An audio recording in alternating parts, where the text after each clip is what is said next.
Året er 1931. Empire State Building er nettopp ferdigbygd, og med sine 381 meter troner skyskraperen over New York og byens 7 millioner innbyggere. Byen består av mange store og små samfunn, hvor folk har samme nasjonalitet, kultur eller etnisk bakgrunn. Jødene har sin bydel, kineserne bor i Chinatown, og i Harlem, på den nordlige delen av Manhattan, bor de svarte.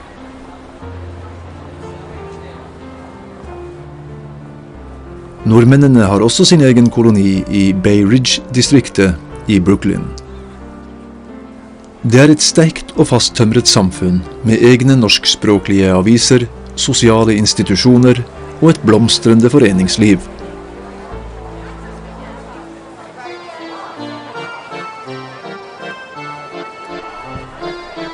Den store kraft der er i det norske samfunnet i Brooklyn skyldes i høy grad at mange av dem bor tett på hverandre i Bay Ridge. Hvis det oppstår problemer, eller det er behov for hjelp, er det nemmere å engasjere og få fatt i mennesker der bor tett på hverandre, enn hvis det samme antall mennesker bor spredt utover et stort område. Dette forklarer hvorfor nordmenn i Brooklyn ofte har fått gjennomført mer enn man skulle tro mulig ut fra det antall mennesker de er. Folketellingen i 1930 viser at det bor 62 915 nordmenn i New York, og den største gruppa bor i Bay Ridge. Fifth Avenue er koloniens største forretningsstrøk. Det er nordmennenes Karl Johan i Brooklyn. Her ligger studioet til den berømte fotograf Knut Wang. Wang har oppnådd stor anerkjennelse for sine portretter av blant andre Fridtjof Nansen, Borgny Hamer og Roald Amundsen. Amundsen var strålende fornøyd med Wangs arbeid. Fotografiet er uten tvil vellykket. Har de noe ønske i den retning, og de gjerne komme over og ta så mange plater de ønsker. På Leif Square finner vi den populære forretningsmann Thor Solberg. I sine unge dager var han en mester på motorsykkel, men i dag er det høyden som lokker, når han er på tur over New York i sitt aeroplan.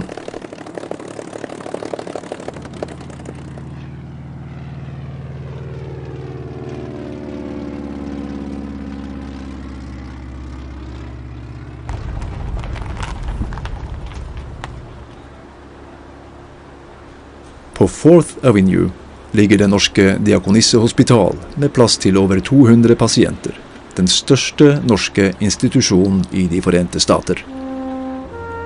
Det virker som om at nordmennene i New York har hatt et prinsipp om å etablere forskjellige former for institusjoner som man selv kan passe på sine egne uten at være en byrde for andre. Dette er selvfølgelig en ytterst prisverdig medborgerlig innstilling, og det vitner om nordmennenes ønske om at kunne klare seg selv. På 67th Street ligger det norske kristelige hjem for gamle, med plass til 60 beboere.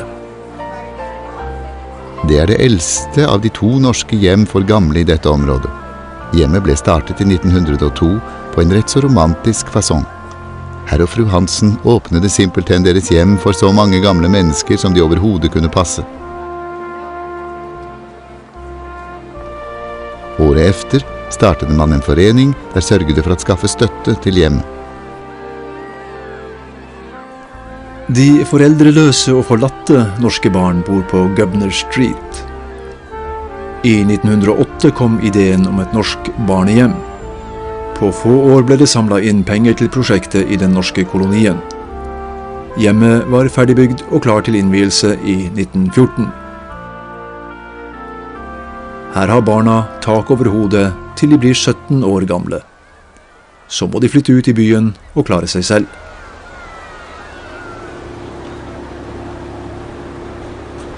Om det er forholdsvis rolig i den norske koloni i Bay Ridge, er det ganske annerledes i andre deler av New York. Overfall på nordmenn er ofte førstesidestoff i de norskspråklige aviser. Da den unge nordmann Rudi Larsen var på vei til sitt arbeid i New York, ble han stanset av 2 negre som beordret at han skulle stikke hendene i været. Den ene av de 2 sorthuder stakk en revolver i siden på Larsen og spurte om han hadde noen penger på seg. Før Larsen fikk tid til å svare, hadde den annen allerede funnet nordmannens lommebog inneholdende $4. Jeg har bestemt meg for at neste gang skal det ikke få så stort et utbytte hvis noen skulle forsøke seg. Man skal aldri gå med mange kontanter på seg på slike tider av døgnet.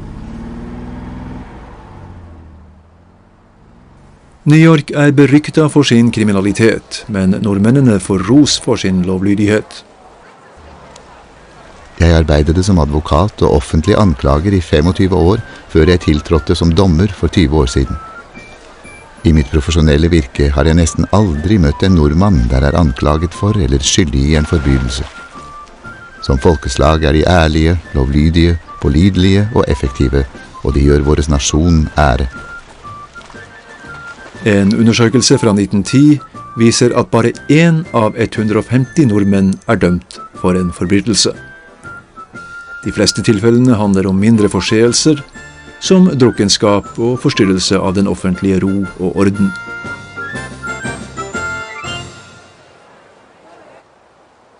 Den norske sjømannskirke etablerer seg i Brooklyn i 1878.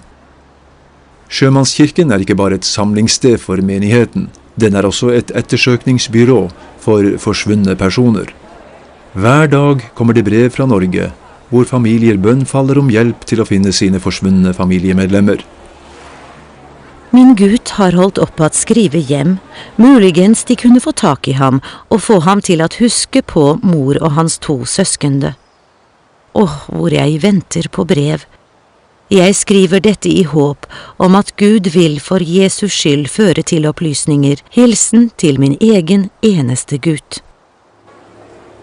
Jeg skal hilse fra mor og si at hun ønsker at se gutten sin før hun avslutter sitt dagsverk. Si at hjemmet er åpent for ham, og at mors hjerte slår like varmt for ham som da han lå på hennes fang.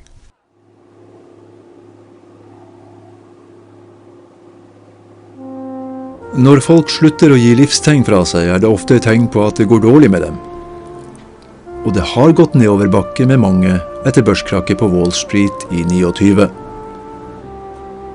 Siste år er arbeidsløsheten økt med 149%. Over 6 millioner mennesker kjemper for å få en jobb i USA. New York er verst rammet. Mange nordmenn klarer seg dårlig gjennom krisen. Man finner dem nede på losseplassen hvor Columbia Street slutter, i et område de selv har døpt ørkenen Sur.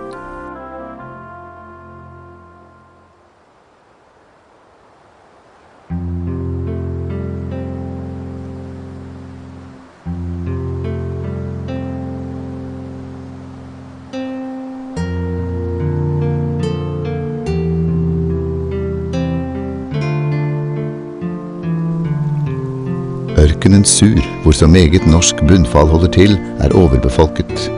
Nye primitive boplasser er satt opp der nede i løpet av den tid det er gått siden det ble varmt. En pianokasse med litt tjærepapp over er godt nok. Politiet aksjonerer ofte på området. De arresterer beboere og setter dem i fengsel. Etter et par dager bak lås og slå blir de sluppet fri igjen og vender tilbake til ørkenen. Men en savnes denne gang, det er Anton Ottesen, der fikk 30 dager. Anton var nylig kommet ut fra Kings County Hospital. Han var ennå syk fra et sår i maven. Han var hjemløs, arbeidsløs og pengeløs. Stakkars mann. I oktober 31 bor det 180 mann på søppelplassen. Men tross nedgangstidene og løfte i flokk er noe bondeungdomslaget kan. Det er bruk for alle hender når laget bestemmer seg for å bygge hytte ved Lake Telemark.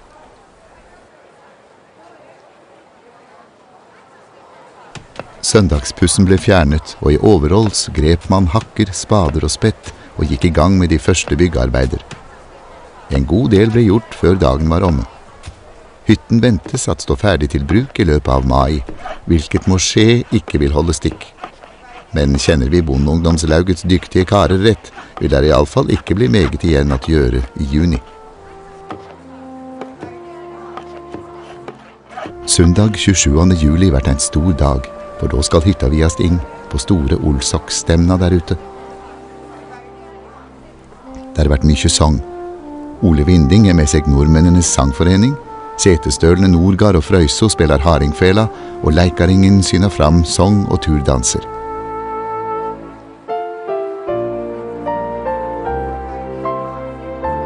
Ei heides hirdig vikingbuna står vakt. Mat må folk ta med seg, men kaffe, soda og ymse anna får en kjøpt på stevnestaden. 400 gjester møter opp til festlighetene. Høydepunktet er generalkonsulens tale. Fager er lien. Ja, det tenker nok mange norske i disse dager rundt om i den vide verden. Det synes som om landet der nord, som vi alle gikk ut fra, lever dypt i våre hjerter.